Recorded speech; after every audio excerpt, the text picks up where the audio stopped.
Assalamualaikum and good morning. Greetings from Center for Governance Studies, CGS. Welcome to the official launch of the Journal of Governance, Security and Development, peer-reviewed journal and a biannual journal. And it is my privilege to be here with all of you and as a moderator of the official launch of the JGSD. This event is live streamed on CGS Facebook page, channel page, and our official YouTube channel. Today we have Dr. Habib Jafrullah, Editor-in-Chief, Journal of Governance, Security and Development, and Adjunct Professor of the University of New England, Australia. We have with us Professor Dr. Ali Riaz, is the member of the editorial board of the journal and distinguished professor of Illinois State University and non-resident senior fellow of the Atlantic Council.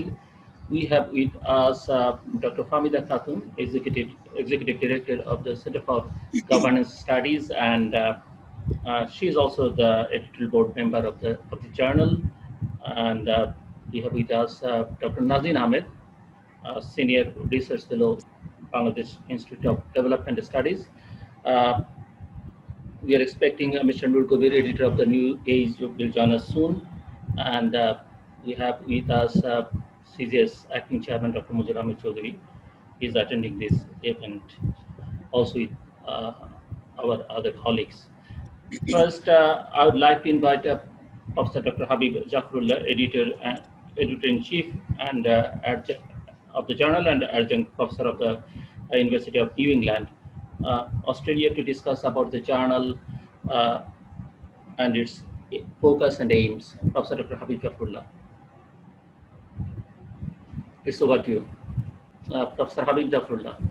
Thank you, Mr. Zulur Rahman, the facilitator of this event, this virtual event, I should say, distinguished participants and all those who are online. Thank you for being with us in cyberspace for the official launch of the Journal of Governance, Security and Development. I think this is the premier publication of the Center for Governance Studies. It gives me great pleasure to be part of this event. When Professor Ali Riaz, along with Mr. Zulur Rahman, approached me to serve as the editor of this journal, I was overwhelmed, but also humbled at the realization that they have faith in my ability to do the job. Since I retired from the university, or rather I should say from active teaching at the end of 2016, we'll probably agree that it is no easy task. Among many challenges editors of social science journals experience is their ingenuity in recognizing or distinguishing the fabricated and the plagiarized from the logically written pieces based on facts and rational analysis. This task is even difficult for editors of social science-based journals, as arguments provided by authors are not based on scientifically validated factors or sources. This task is even more difficult for editors of social science-based journals, as arguments provided by authors are not always expressing their highly personalized, preconceived, or overly partisan viewpoints. Whatever ideas and arguments are advanced must have some sort of credibility and balance. In today's academic discourse, rhetorical or polemical writing is gradually being replaced by analysis that is detached, dispassionate, and neutral. So editors need to be extremely discreet in applying their judgment in filtering submissions before accepting them for inclusion in their journals. I'm saying these things because as editor, we have to be very careful of what to include and what to exclude. So far, I haven't faced this problem, but you never know what might happen in the future. Now, let me turn my attention to our journal. As its title shows, the journal is about exploring and understand our interrelevant and interdependent in today's ever-changing, complex, and uncertain environment. In resolving critical issues scholars in governance, security, and development can draw from knowledgeable discourse from each of these areas and provide informed and persuasive ideas, while practitioners can share their expertise. The pragmatic application of pertinent intelligence can guide states toward the desired governance objectives, establish a safe security situation, and assimilate all that is vital for sustainable development. One of the most important factors essential for effective governance, security, and development is the practice of open government. It is said that democracies die behind closed citizenry. Strengthen the governance mechanism, keep public agencies accountable for their actions, and secure integrity in their civil service, all of which are crucial in establishing security and fostering development. Of course, we need strong political leadership as well, along with a citizen-centric bureaucracy to control the levers of sound policymaking and implementation. Another point that we should remember is political stability, which is not the absence of violence and regime continuity, but democratic institutionalization and consolidation, governmental performance, and obtaining people's trust.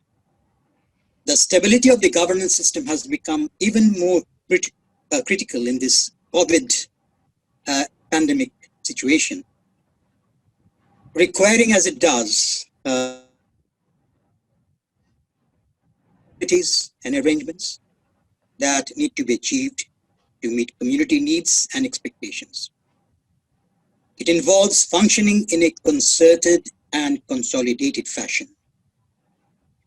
The political leadership in and out of government need to be even more aware of newly emerging challenges, taking the changing situation judiciously and acting strategically, attentively, and fairly. If the challenges go unheeded, dysfunctional practices will endure, and the demands will escalate in scope and intensity. The efficacy of government will be determined by the ways the crisis is handled and loss of lives mitigated, and people's welfare and security ensured. Another key cause for concern is the economy. Governments need to design and execute interventions, swift fallout in the economy and people's livelihoods.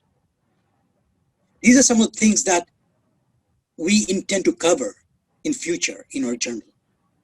And in fact, the journal will seek to fill a gap that has long been felt in our country, looking at issues across the board rather than on specific subjects. The launch of this journal, I believe, will give academics and researchers a platform to analyze, criticize, and appraise relevant issues confronting the nations of South Asia. Hopefully, the journal will receive intellectual support from the universities, research organizations, and institutions of learning.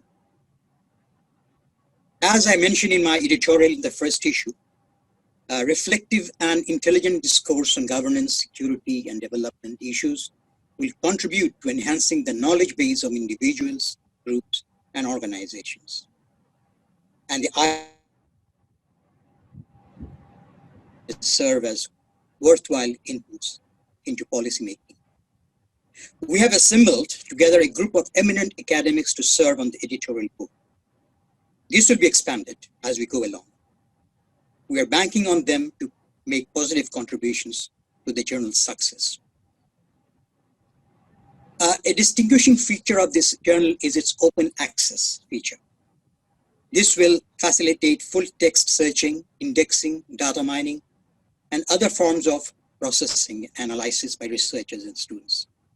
Anyone can copy, distribute, and adapt the findings in articles, provided the original work and sources are appropriately cited. We believe that in this way, researchers can as I was mentioning before, that one of the features of this journal is its open access system. This will, as I told you, facilitate full text searching, indexing, data mining, and other forms of processing and analysis by researchers and students. So this, I think, will be an added feature of this journal, which is becoming a common practice, common standard in the academic industry and in the publications industry. Anyway, I would like to end by thanking all the contributors of the first issue of the journal. And this was essential in getting the journal off the springboard. Without the support, we couldn't have started this journal. Special thanks to Prof. and Mr. Zillur Rahman for his continued support as the managing editor. Thank you all. I'm sorry for the inconvenience caused because of the breakup of the broadcast. Thank you. Thank you so much, Professor Habib Zafrullah, for enlightening about the journal. Now, I'd like to request Dr. Nazin Ahmed, Senior Research Fellow, Bangladesh Institute of Development Studies, BIDS, to share her valuable opinion and views on the JGSD as a reader. Dr. Nazin Ahmed. Good morning, everyone, and thank you, Mr. Zillur Rahman, for inviting me to speak for this few words on this journal. I have received the first copy, and thank you for that. In recent time, I think Center for Governance Studies is doing fantastic work. I mean, we all, when we talk about development, when we talk about quality, for all over the country, especially Bangladesh, it appears that we end often we end with the conclusion that problems lie in the governance, and we need to improve institutional aspects. We need to improve the efficiency of institution and many things. And so when I think it was a timely attempt to have a journal on such a topic, though the journal has from the title and from the area that the area that this journal will cover include more than just governance. It says that the title is Journal of Governance, Security and Development, and but still I expect that the mostly the journal, it's expected that the journal will concentrate more on governance, because we really need good quality analysis and on a regular basis on this topic. This is, we all understand, we all feel that this is very important for our journey towards towards a developing country and then to a developed country. So we have to have governance everywhere, and we have to improve the quality of the institution. So in that aspect, my expectation from this journal that we will have good quality analysis and papers on this topic. I mean, when Professor Habib Zafrullah was explaining that how this journal will not only serve the academia but also the policy making and those who seek knowledge on this topic. I also expect that it will serve academia, and at the same time this will also be, I expect that this should be communicated to the policy. Important topic, especially the governance. I think communicating the gist of the findings with the policymakers will be a good attempt for Center for Governance Studies, because our policymakers may not read the whole journal and the article. Don't expect that. I mean, I'm not criticizing, because it's for the time, and we read these things because of our academic interest, because we use it in our research and others. But I think because of the importance of this topic, governance, I expect, or I tend to advise. I expect that Zillur Bhai will come up with some kind of policy suggestions from every issue, a policy brief or something for the policymakers. All articles may not have a policy implication, but those that will have policy implications, I think Center for every publication of the journal, and as I understand from the for the time being, it will be published twice a year. One issue from the academic perspective, now these days things have changed from previous times because of the internet and others, and this free access journal, which is I congratulate, and it's good to have open access journal, but at the same time, sometimes in the academia, people ask questions about the open access journal, and especially because of whether it's double blinded, whether it's single blinded, because like in my organization in BIDS, if I publish in any journal and if it is not double blinded, then it is not accepted as a publication for as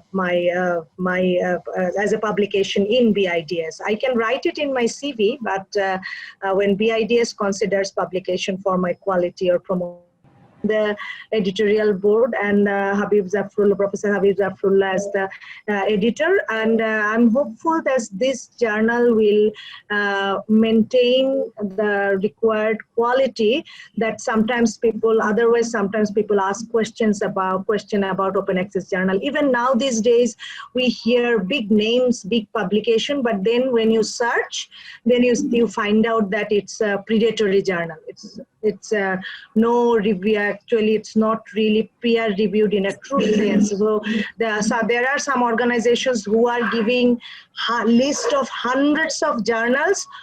Those are predatory, and sorry to say, I have seen that many of our even big names and in the academia, they mention this kind of their publication in this kind of journals. Those are completely predatory.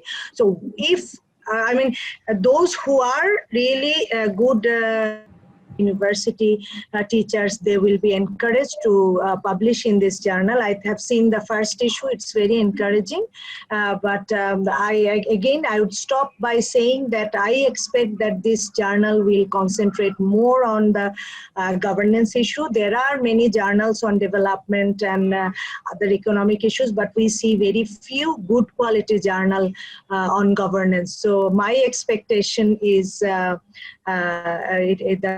more papers and more analysis on the governance and institution and issues related to that. I understand this is related to development, but maybe we can, the editorial board can have focus on more on the governance issues. With these words, I expect all the success of this journal, and congratulations again to Center for Governance Studies. Thank you very much.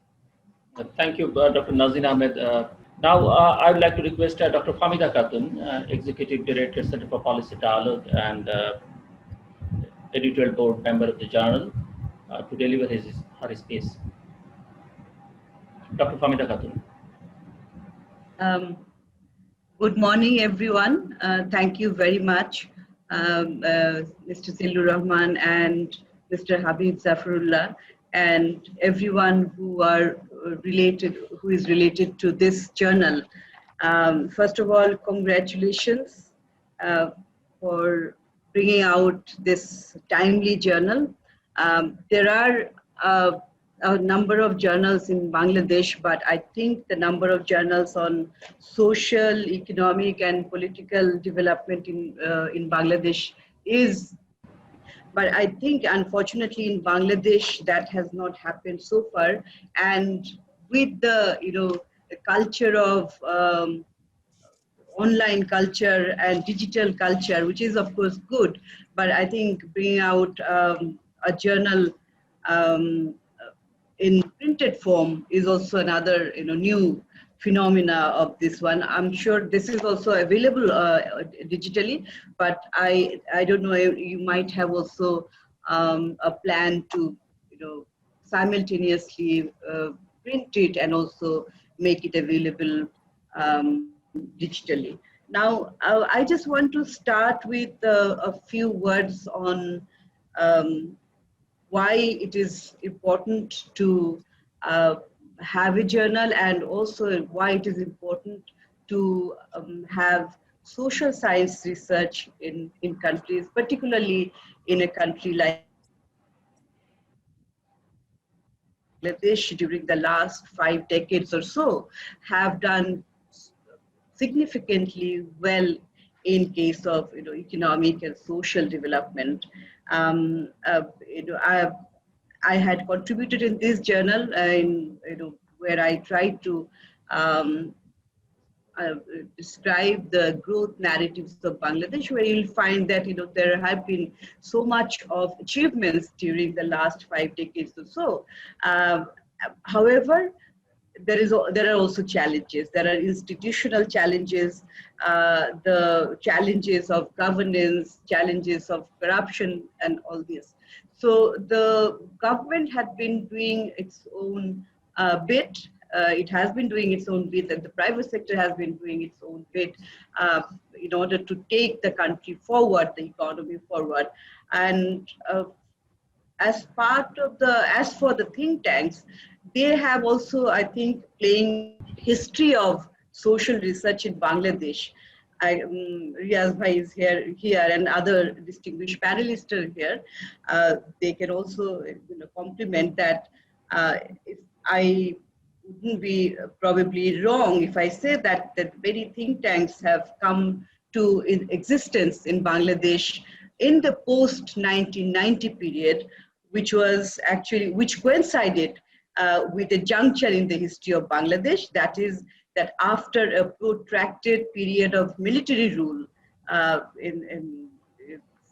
for about 10 years or so, there was a democratic transition through national parliamentary elections, and this is not only because a new environment of free thinking was created following the military rule, but also there was a need for undertaking assessment of the socio-economic and political. It was felt very strongly by a few thinkers of the country, leading thinkers. And since then, we have seen that the social research has expanded, and there had been a number of think tanks and varieties of think tanks. I can there are maybe 4 or 5 types of think tanks. There are few think tanks which are supported by the government. There are university affiliated think tanks, and there are also some NGOs which are working at the grassroots level, but they also do undertake research. And there are think tanks which are, you can't think all think tanks probably, but the nature is that they are involved in consultancy. And there are also think tanks which rely on programs which are dependent on external resources, but all the think tanks' objective is, in a way, the challenges of the development which had been taking place. So what I'm trying to say that there is a need for think tanks and social research to hold the government accountable, so that the development which is being done is done in a way that the benefits of this development reach each and everyone in the country. And also the development which is done, that is done in a way which is more efficient, more effective, and the less wastage of resources. So all these, when we talk about governance and strong institutions, these are very important, and these are very much interlinked with the analysis of the development issues. And called Journal of Governance, Security and Development, I feel that as an economist, when I analyze any economic issues, we can't do it in isolation. The perspective has to be always from a political angle, because economics and politics can't be decoupled. They are interlinked, because as I have mentioned that when a government sets its agenda, political agenda or development agenda, that is driven by the political mandate of that government. So development is not just happening, it doesn't happen in isolation or in in a compartmentalized way, but it has a political angle. So from that point of view, this journal is a blend of a number of issues which are interlinked and interconnected. The editors and Zillur and others who are associated with this had given a very deep thought process in this journal. So I would welcome the initiative, and also the other issue I wanted to highlight is regarding the quality of the journal. Of course, this journal has started. It is the first issue, and as far as I know that, since I had the opportunity to be associated with the journal in a way, so I know that they have been trying to follow the standard procedures of quality assurance. But quality assurance is very important. But again, I would say that as I have mentioned in the beginning, that in Bangladesh, the number of journals are very few, and well established and renowned journals. I feel that the presence of the Southern researchers is very much absent in those. And I feel that that's not just a random omission. That is a political choice also, and that is a deliberate choice also. So we discuss among the researchers within South Asia also that why it is that. It is so it's not that there are not many good researchers or good articles from the South, but there is discrimination would be a very strong word, but there is some sort of indifference to what is produced in the southern countries, in countries like Bangladesh or India or Pakistan, Sri Lanka, Nepal, and many other southern intellectuals are in a way neglected or underheard. So they have less space in the global intellectual platforms. So from that point of view, bringing out a journal, quality journal from the southern part of the world is very, very important.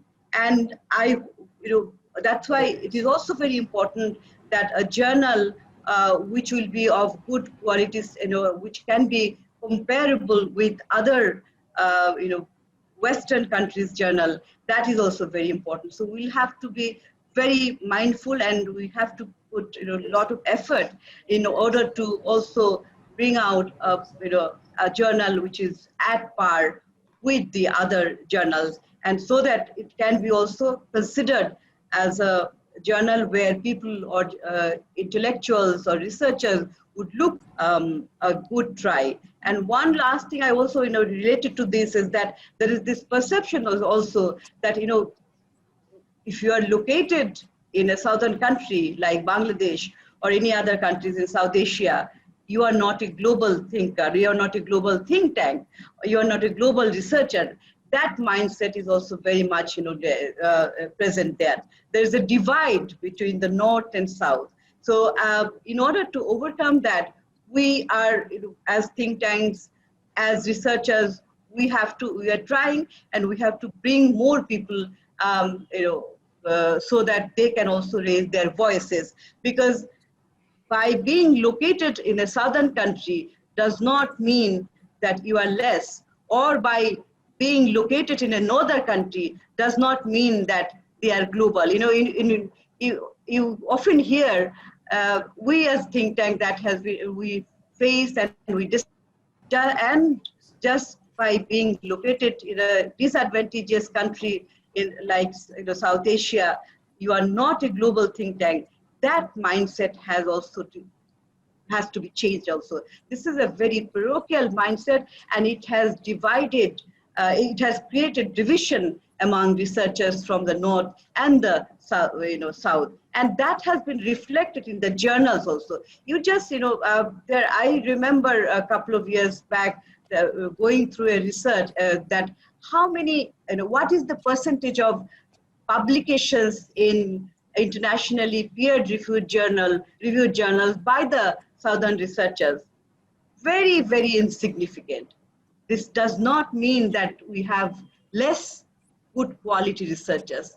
As I have mentioned, there is a problem of outlook and perspective also. So the reason I'm mentioning try to bring out some of the very good articles. I wish that, and also I hope, and I urge to the to those who are associated with the journal, that a constant attempt to improve the quality of the journal should be the objective, so that anyone in 5 years down the line, anyone can hold this journal and say that this is a journal which is comparable to this journal of UK, or this journal of USA, or any other country, or Australia or Canada. So so that effort should be there, and I, being one of the members of this associated members of this journal, I will also commit myself in improving the quality of journal. I wish all the best others and the editor for bringing out this journal, and I wish a wider readership of this journal. Thank you very much. Thank you, Dr. Famida Khatun, for your contribution for the first issue and for your available space. And both the version is available, digital version and print version are available. Mr. Nurul Kubir joined us twice, but due to unstable internet connection, he is not here right at this moment. We hope that he will join us soon. Now, I would like to request Professor Dr. Ali Riaz.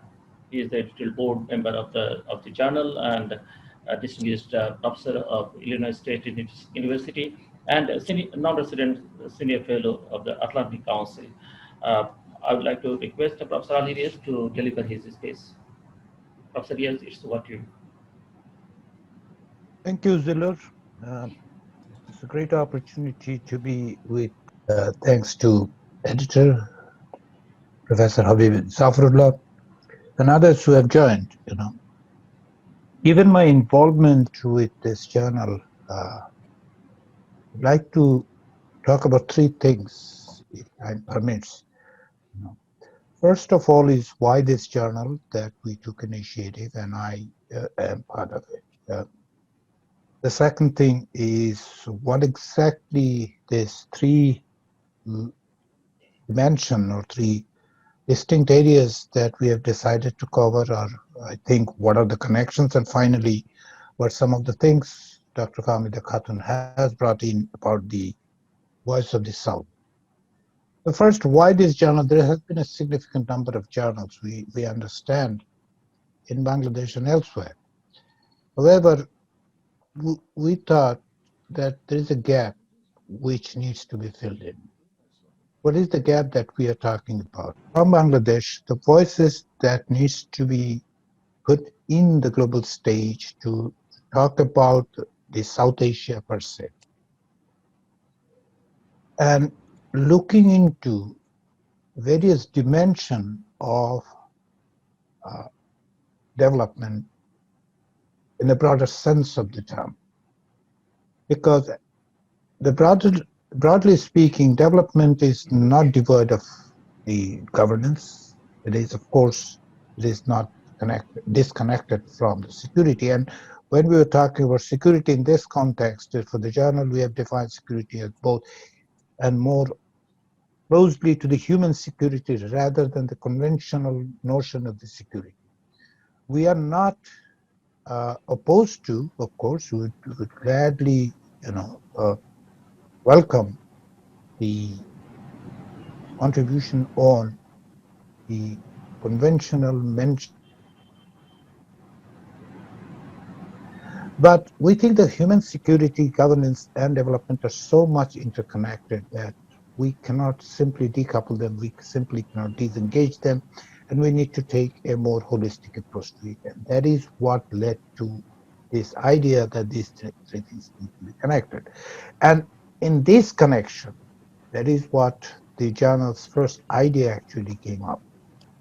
And and in this context, our goal is, or at least in my conversation with the managing editor and of course editor Habib Zafrullah, my understanding is that we need to create a space or a space that is already there, which is not being filled in by having this conversation between these three dimensions. Often we see that three things remain separated, and that is where we think that at times we miss a major potential. Here, it is definitely the environment is an issue which cannot be simply uh, disregarded. And we have seen how disregarding those concerns with respect to environment has finally led us to this kind of situation. The entire COVID-19 might be a reminder to us how we have basically disregarded the concerns of the nation. And I'm speaking from the United States at this moment as we speak. In the western part of the United States, from California to the Washington state to Oregon, is literally burning. And this is the impact of the climate change and our complete disregard for the environment in the name of development. So these interrelated things that the governance, security, and development is the one that we think prompted this journal to begin with, that there should be a bridge between these three, and this needs to be made obvious.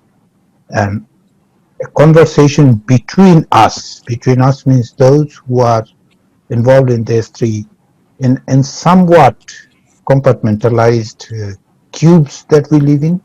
We need to have this conversation. We expect this journal to become a platform for that conversation so that we do not completely ignore each other. That's number one.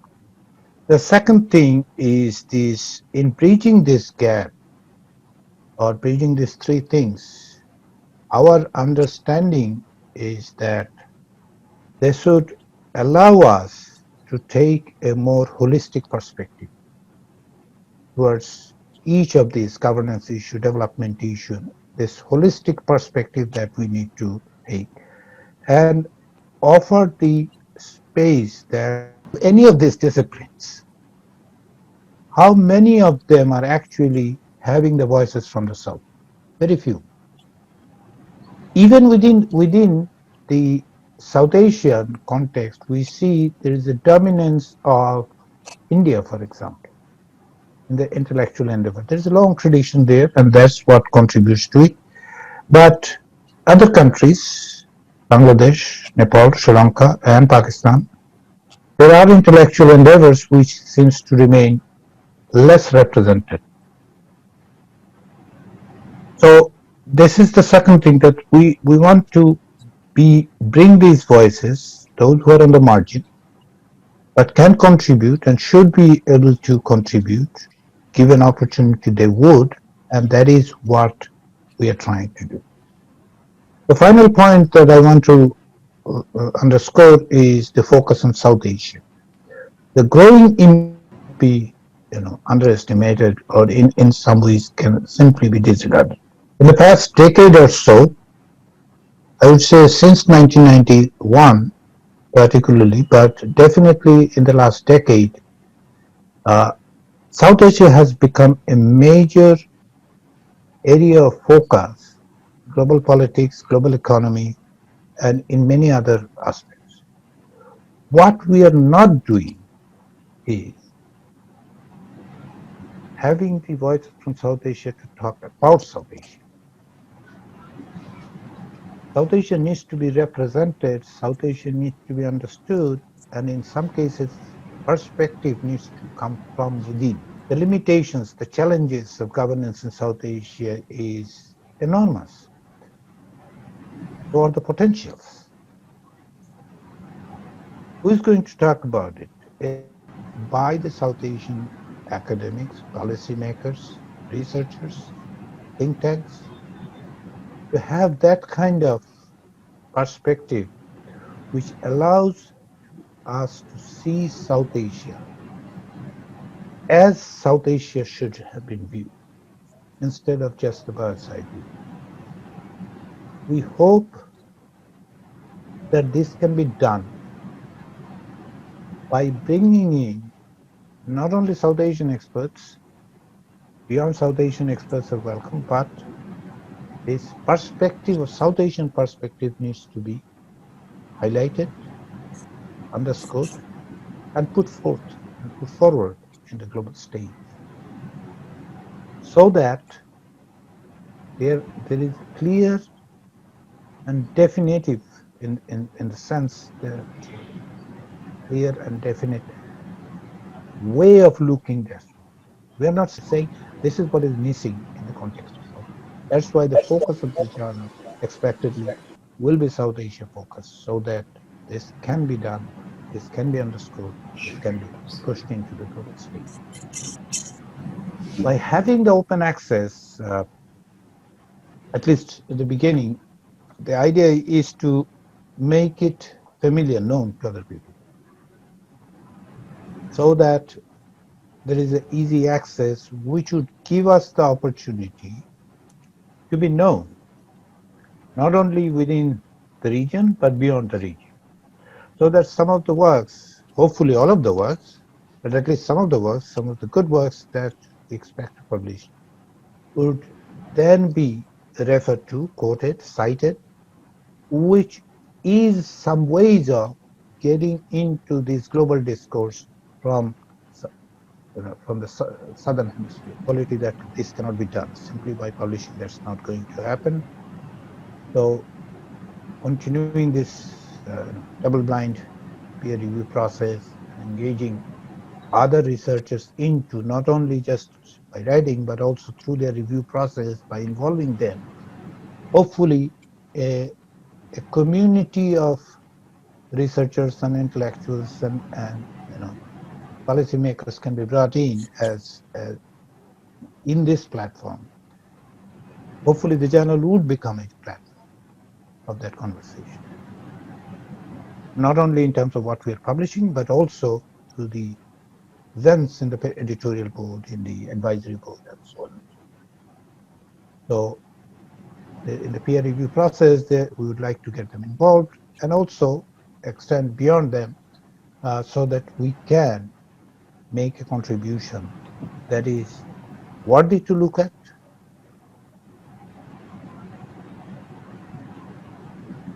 and absolutely necessary to understand South Asia and its various complexities as well as its potentials.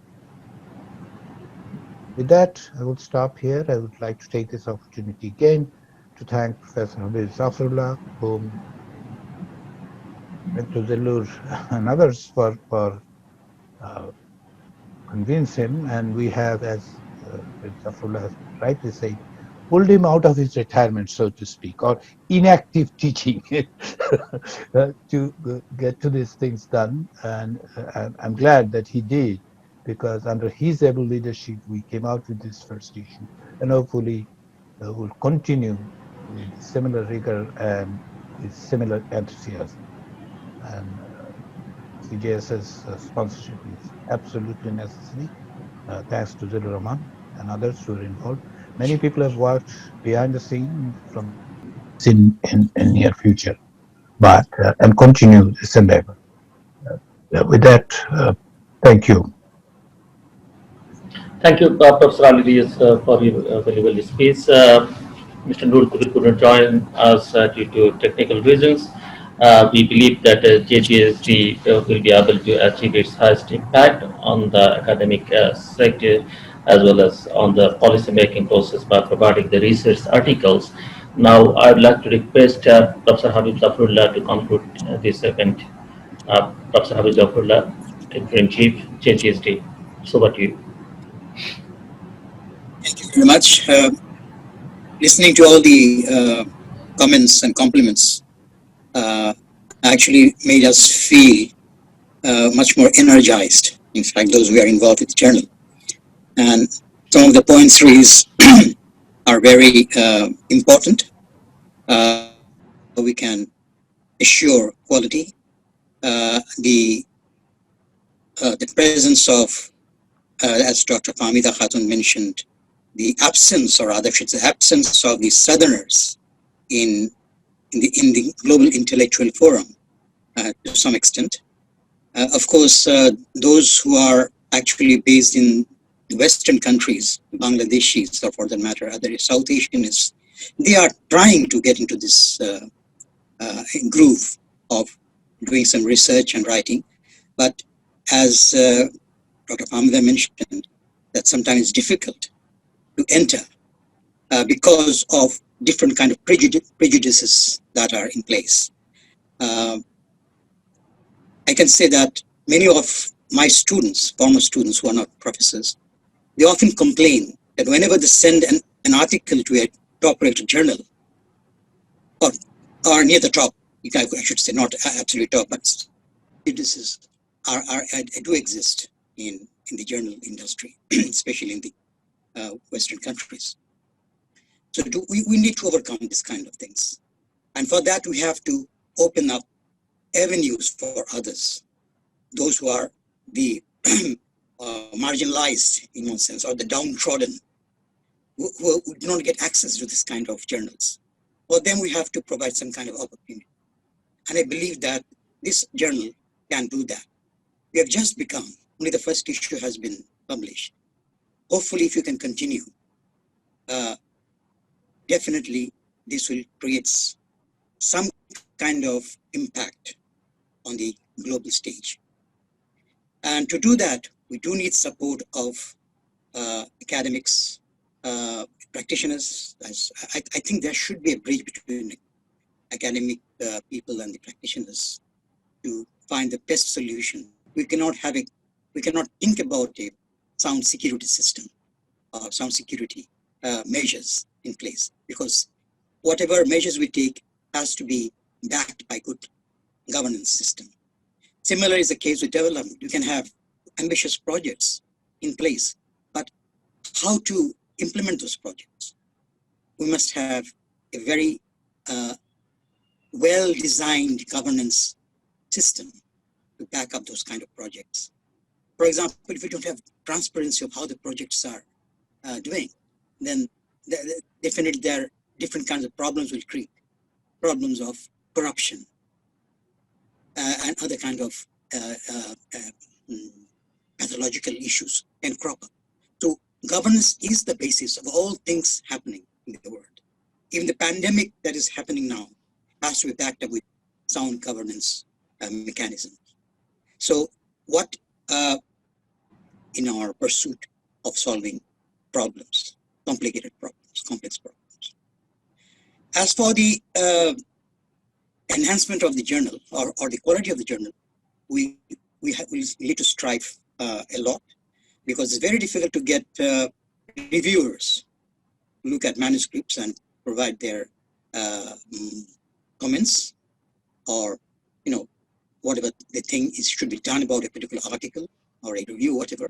Some people don't like to do this kind of stuff. They just decline to do it.